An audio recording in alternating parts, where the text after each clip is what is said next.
Alrighty guys, welcome back to another tab overview. Today we're going to be talking about the Ancient tab. Now, the Ancient tab is a bit of a weird tab because you can only access it while you are next to an ancient pseudoscience station within the ruins. There's no way to move these ancient pseudoscience stations, and you also cannot prototype the items in here. So if I make one of these, I can't go make it somewhere else. I have to be at that ancient pseudoscience station.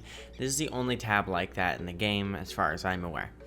Alrighty, so let's get into it. Thulecite. So you can build this with the little Thulecite bits you get around, and that's basically the only use for the little Thulecite bits. So of course you're going to build some big Thulecite chunks with it. Now, your next thing is the Thulecite wall. You absolutely should not build these. They're definitely not worth building. They're basically just decorative, especially with how expensive they are. Thulecite Medallion. Track the flow of ambient magic levels, it says there. So what this means is it'll tell you what the nightmare phase is in the ruins. So it'll tell you if it's calm phase or warning phase, or whether it's nightmare phase at that time. I believe this works anywhere in the caves, so it can be kind of useful if you just have it near like a cave entrance and you need to know where you're going after this. So say you go head straight to the ruins, or you go to a blue mushroom forest first, or something along those lines. Generally though, I won't build them just because there are other ways to check for what nightmare phase cycle it is. The lazy forwarder. So this will pick up items around you while you wear it. Its best use is for gathering items from the cave holes that you will find within the ruins, and otherwise, it's used for collecting items from some farms that are more advanced, like a Splue Monkey farm for Wickerbottom, but generally not a super great item. Magiluminescence. This is the best item in the entire tab by far, so this gives you extra movement speed while you wear it. It can be recharged using nightmare fuel. It puts light around you while you wear it. So any item that gives you movement speed, everyone already knows it's pretty strong. I mean, most people have tried using the walking cane before and just seen how much stronger that makes them.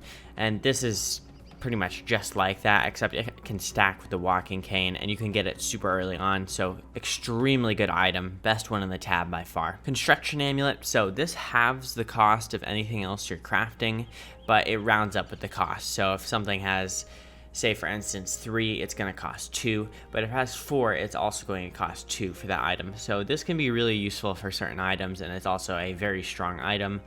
Normally I will build these to build Thulecite crowns with, or some other ancient items, because it is quite expensive itself and you want to use it on the most expensive items you can find because it only has 5 uses. The Lazy Explorer. This is a really good item also.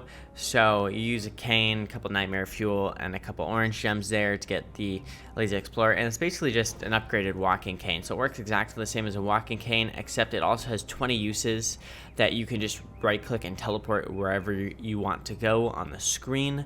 So you need this for Fuel Weaver first off. If you want to solo him, I mean, it's basically a requirement because otherwise you can't escape the bone cages.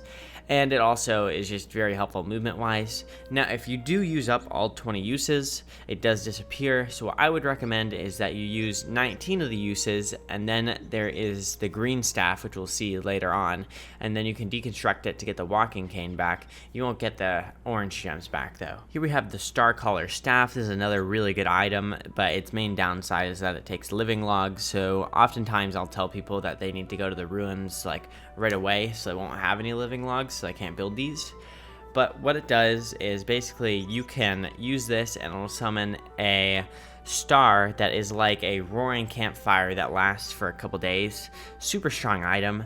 And then when it gets down to 5%, you can also go and throw it on the moon event and get the other, I forget what the other staff is called right now, but it's like a polar star, so it will make it so you get cooled down. It's like a max endothermic fire, and that can give you like, I don't know, it's like 60 days of light or something. It's absurd if you do that. So it's an extremely strong item. Deconstruction Staff. This is the staff I was talking about earlier. It lets you deconstruct anything for 100% of the materials back. Now, if you're paying attention earlier, we were also talking about that amulet that halves the cost. So if you have the cost of an item and then you use this to deconstruct it, you're going to get 100% of the materials back for that recipe. So you'll actually get more materials back than you put into it. Generally not super worth doing, but it is something to keep in mind because you can basically dupe any item except for gems, because when the Deconstruction Staff deconstructs something with gems, it just breaks them. So that's the only thing it will not give back. Pick/axe. This is a pickaxe and an axe at the same time, and it's also stronger than a pickaxe or an axe, so it chops things down faster and breaks things faster. Not worth making, but if you find one, it's very inventory space efficient, so very useful for that. Thulecite Crown. This is another extremely good item from this tab. So this gives an absurd amount of protection, it has a large amount of durability, and 33% of the time that you get hit, it will summon an invincibility bubble that converts all damage done to you into damage against your sanity. So if you've already been to the ruins, you probably know a lot about dealing with shadow creatures and nightmare creatures, and you're not too fazed by them by now because this is all ruins gear. It's all pretty hard to get. So also with that, with invincibility, there's two ways you could think of it. So one could be you get hit and you still take, that stun then. But with this, you don't get stunned while the invincibility bubble is up. So it can save you from some pretty harsh situations.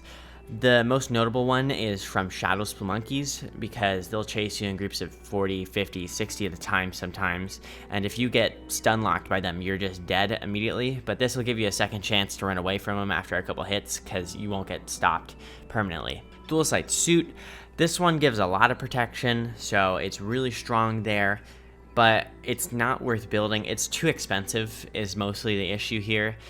Also, it takes up the chest slot, so you're just better off building crowns with your Thulecite, because there is a pretty limited amount for you to go farm before you kill the ancient fuel weaver, and just generally do not build these. Usually the only thing people use Thulecite suits for is to dupe Thulecite using the green gems. So if you're going to go and get more Thulecite with your green gems, this is the way to go. Thulecite Club. So recently they just buffed this from having 150 uses to 200 uses, so it's a lot more useful. So this gives you a movement speed bonus while you wear it, so it can be an early cane, very strong for that. It is the strongest melee weapon in the game, quote unquote, but it kind of fights back and forth with the dark sword. It will summon a shadow tendril or two once in a while when you're attacking an enemy. So if an enemy is standing still, you'll get these little minions that pop out of the ground. They help you out and they deal some extra damage. So it will do more damage per hit than a dark sword against an enemy that is standing still, which can be useful for most bosses. Now, I will note here that if you are a full Mighty Wolfgang, it actually does less damage per hit than a dark sword does. So you want to use a dark sword still, definitely as Wolfgang, just because your damage is doubled and this does less damage per hit. Now, with this, I would still generally recommend that you save your Thulecite for something else, and that you use your living logs on building dark swords, just because they're cheaper in the first place and they deal more damage or swing. Living logs are pretty hard to get, and so generally dark swords are the better weapon choice. Also, you can see 4 Thulecite cost there, so you'd be better off just building another crown with that. But if you find this in the Ancient Guardian chest, sure, go ahead and use it. Very strong weapon, very good against the Ancient Fuel Weaver. And now for our last item, the Hanyu studious. And as you can see, this is an extremely expensive item. So we have a Deerclops eyeball there as the first ingredient, an Ancient Guardian horn as the second ingredient, and 5 Thulecite as the third ingredient. This item is extremely strong though. So it is just a living turret. It's not even technically a structure because it heals itself and it's actually a mob. But once you place it down, it will attack any enemies that you attack nearby with its ranged attack, which does quite a bit of damage.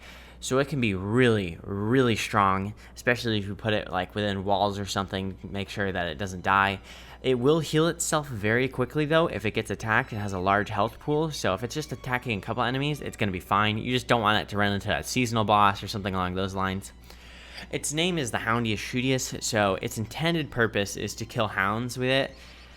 I mean, it works well for that, but it works well for killing basically everything. It can be used to make automatic farms as basically any character, but as you can see, it's extremely expensive and it's going to take a long time to be able to gather that many Deerclops eyeballs to build farms with it. So generally, you want a class that can build farms if you're playing with multiple people, say for instance Wickerbottom, or you could just, nowadays you can just character swap, so if you could just go Winona if you wanted to, or you could go to Wickerbottom and use on Tentacles, and then your farm's already set up and you can swap back to the character you wanted to play. So that is it for the Ancient tab, guys. If you liked this video, make sure to leave a like, and I will send you your very own magiluminescence amulet. You'll run faster while you wear it, 100% no scam, for real. It'll show up right under your doorstep the moment you press the like button. You just gotta check under there. And I promise no shadow creatures will come with it this time to eat you.